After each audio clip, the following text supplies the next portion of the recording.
The roads of Europe are not paved in stone. They are rivers of ice hardened by a will forged on the vast, unforgiving plains of Mongolia.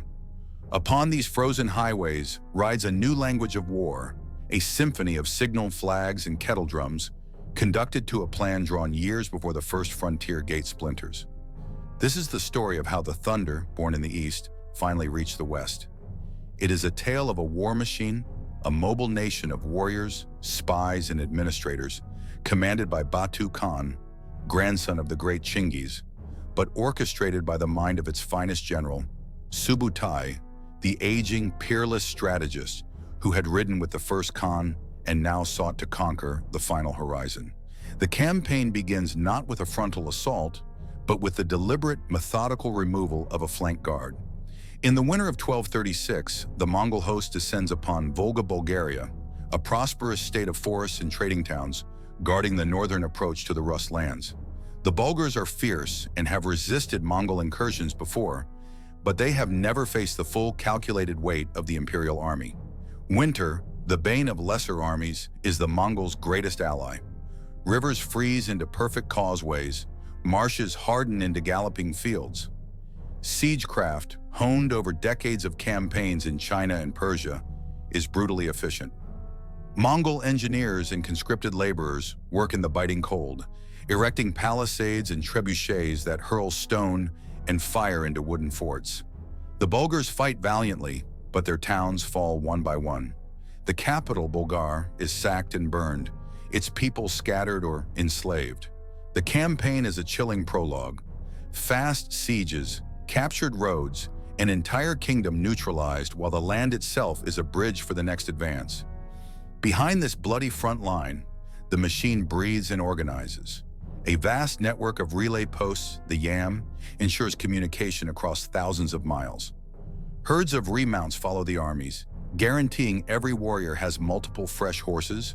Scribes and record keepers, with ledgers of grain, fodder, and men, manage the logistics with an accountant's precision. The conquest is not just a raid, it is an acquisition. With the northern flank secured, the great door to the west creaks open. Beyond it lie the Rus lands, the sprawling, fragmented realm of the descendants of Rurik. They are a people of brave princes, but they are hopelessly divided by incessant rivalries. Their cities are protected by immense wooden walls and vast distances, yet this very separation makes them vulnerable to defeat in detail. In the winter of 1237, the Mongol columns move like shears, independent yet coordinated, aiming to cut the Rus apart before they can unite. The first to feel the storm is the Principality of Ryazan. To the defiant prince, Batu sends his envoys with a simple, terrifying demand. If you desire peace, give us 1/10 of your possessions. The answer is a proud refusal. The siege that follows is a lesson in Mongol intensity.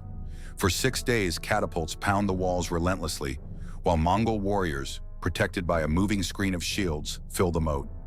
On the final day, the city is taken by storm. From the ashes of Ryazan, the host moves on. At Kolomna, in January 1238, the Grand Prince Yuri II of Vladimir Suzdal attempts to make a stand in the open field, hoping his elite heavy cavalry, the Druzhina, can break the Mongol horsemen. It is a fatal miscalculation. The Mongols yield, feign retreat, and then envelop the charging knights, annihilating the main Rus's field army in a blizzard of arrows. With the army broken, the road to the capital is open. Vladimir, the jewel of the Suzdal lands, falls in February after a brief siege. Its great golden gates are battered down, and its magnificent Dormition Cathedral, where the Grand Prince's family has taken refuge, is put to the torch, becoming a tomb for the city's elite. The winter push continues, a relentless drive northwest toward the wealthy merchant republic of Novgorod. The vanguard reaches the outpost of Torzhok, but there, the campaign's greatest ally turns against it. The spring thaw, the Rasputitsa, arrives early, turning the frozen roads and lowlands into an impassable quagmire of mud and swollen rivers. Novgorod is saved by its geography. Faced with this logistical barrier, the army turns south, not in retreat, but to pivot, spending the next year consolidating its grip, crushing lingering resistance, and preparing for the next phase on the grand map. In the late autumn of 1240, the the line coils around its greatest prize, Kiev, the mother of Rus's cities. Though its political power has waned, it remains the spiritual heart of the land, a magnificent city of churches and formidable fortifications. The defense is commanded by the stoic voivode Dmitro. But against the full might of the Mongol siege train, courage is not enough. A forest of siege engines steps forward, and for days on end, a continuous, deafening bombardment smashes against the Lyatsky gates. The walls groan, then crumble. The Mongols pour into the city, and the fighting devolves into a desperate, hopeless struggle in the streets and courtyards. The final stand takes place around the Church of the Tithes, which collapses, burying the last defenders under its stones. The city that was once the envy of Constantinople is reduced to a smoldering ruin. Years later, a papal envoy would pass through, finding a ghost town where the fields were littered with countless skulls and bones, a silent testament to the city's fate. Now comes the concert, the grand strategic design that Subutai wrote during his long reconnaissance of this land 2 decades prior. The host splits with perfect discipline. The objective is the Kingdom of Hungary, a land of vast plains where the Mongol horse can breathe and run. But to strike it decisively, Europe must be blinded and bound. The left hand of the army, a force of perhaps 20,000 under Baidar and Khadan, sweeps north into Poland. Its mission is threefold: to protect the flank of the main invasion, to prevent Polish and German forces from aiding Hungary, and to create such chaos that the eyes of Europe are drawn away from the true target. This diversion is itself a terrifying invasion. The Mongols burn Sandomierz, are repulsed at Krakow, but sack the abandoned city and press on into Silesia, leaving a trail of destruction. In Silesia, a coalition army assembles to block their path. Duke Henry the Pious of Silesia rallies his Polish knights, joined by Moravian forces, Bavarian miners, and, most symbolically, a contingent of the elite Knights Templar and Teutonic Knights. It is a brave, multinational host, a microcosm of Christian Europe, gathered to halt the apocalypse. At a field near Legnica on April 9, 1241, the Mongols offer a lesson already taught on the distant plains of the Kalka River.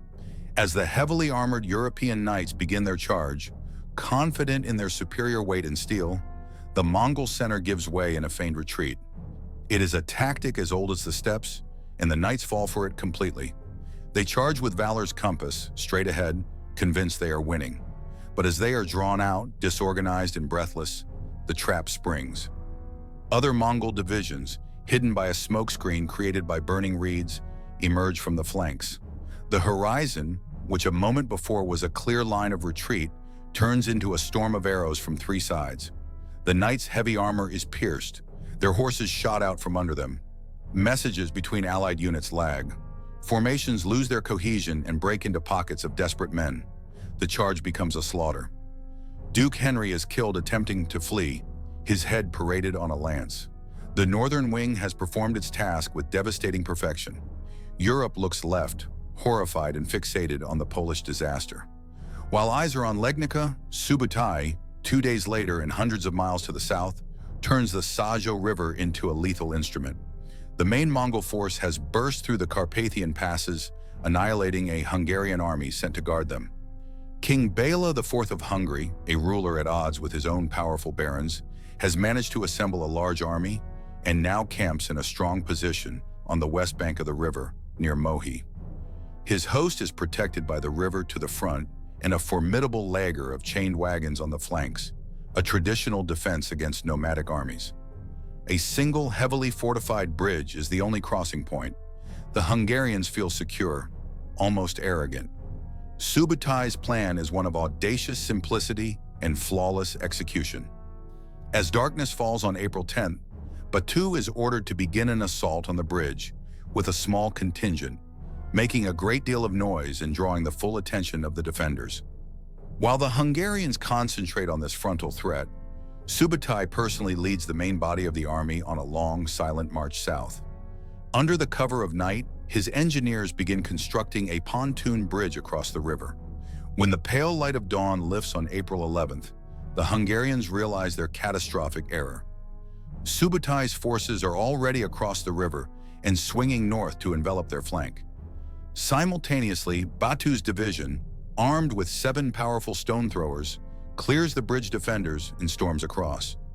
2 jaws begin to close. Before the Hungarians can even form a proper battle line, the trap is sprung. Arrows fired in high arcs rake the confines of the wagon laager, causing chaos and panic. Siege engines lob projectiles and incendiaries into the crush points, turning the camp into an inferno. For hours, the Hungarians fight with the courage of desperation, but they are pinned, surrounded, and systematically dismantled. In a final act of psychological genius, the Mongols deliberately leave a gap in their encirclement to the west. It is a tempting escape route. The panicked remnants of the Hungarian army pour through it, only to find themselves funneled into a predetermined killing ground. A swampy, marsh-like terrain where their heavy armor is a fatal liability. The flight becomes a week-long massacre. The kingdom's army ceases to exist. King Bela IV survives the disaster and flees for the coast, a king without a kingdom. Armies move on maps, but the consequences are lived by people. The invaders spread across Hungary, posting levies, escorting skilled artisans back to the Mongol heartland, and seizing livestock. Survivors bury their silver and their memories in the earth, hoping for a future that seems impossible. The great machine that breaks nations also administers them, preparing to turn the Hungarian plain into a new province of the empire. The lesson learned is brutal and seared into the Hungarian consciousness. In the years to come, King Bela, who will be called the second founder of his realm, will rebuild. He will invite German and Vlach settlers to repopulate the devastated land. And above all, he will decree a new defense policy. Castles will multiply, built not of wood, but of stone, perched on high, inaccessible crags where Mongol cavalry cannot easily reach and siege engines are harder to deploy. Then, in the winter of 1241, as Mongol scouting parties raid the outskirts of Vienna and probe toward the Adriatic, news arrives from the other side of the world. It travels for weeks across the vast expanse of the empire, carried by the riders of the Yam. The news carries more than grief. It carries recall. By the law of the Mongol Empire, all princes of the bloodline of Genghis Khan must return to the capital to attend the Kurultai, the great assembly to elect the next supreme ruler. Batu, as a powerful prince and potential kingmaker, cannot afford to be absent, especially given his tense relationship with the likely successor, Ugedai's son Guyuk. The map demands a different task. The army also reads the land. Spring is coming, which will again turn the roads into rivers of mud and the rivers into traps. The grain stores of Hungary have been consumed or turned to ash. The vast pasture lands have been grazed bare by the hundreds of thousands of Mongol horses. A long-term occupation would be a logistical nightmare. Historians will argue for centuries about the balance of causes, the succession crisis versus logistical constraints, and the challenging European terrain. But the visible truth on the ground is simple. The host withdraws. It recrosses the Carpathians, pacifying Bulgaria and Serbia, on its way back to the vast steppes north of the Black Sea, leaving behind smoldering ruins, terrifying rumors, and a military doctrine that European commanders will study for centuries. Not all defeats are final. The shock of the invasion galvanizes Europe. Kings begin the slow process of replanting their realms with fortification. Stone where wood once stood. Watch chains and beacon hills are established to provide early warning. Armies rebuild, incorporating more missile troops and learning the value of fieldworks to blunt the devastating cavalry charge. The politics of the continent shift. A collection of feudal states that could not unite in peace begins to learn the hard lesson of coordinating under a common existential threat. For the Mongols, the campaign is not a failure, but a vast and stunningly successful reconnaissance in force. The ledger of facts is now complete. They know which passes open the Hungarian plain. They have measured how fast a European coalition army moves and how easily it can be shattered. They have identified the key strategic and supply hubs: Kiev's river access, Hungary's grain bowl, Poland's road networks. They have tested the value of bridges built at night and smoke laid on cue. They leave not beaten, but summoned, recalled by law and succession far, far away. History writes its grand narrative in arrows on a map. people live it in the small compass of their days, a king who will have to rebuild his entire realm, a knight remembered only for his desperate courage on a losing field, an anonymous engineer whose pontoon bridge existed only from midnight to dawn, long enough to change the fate of a kingdom. Please subscribe.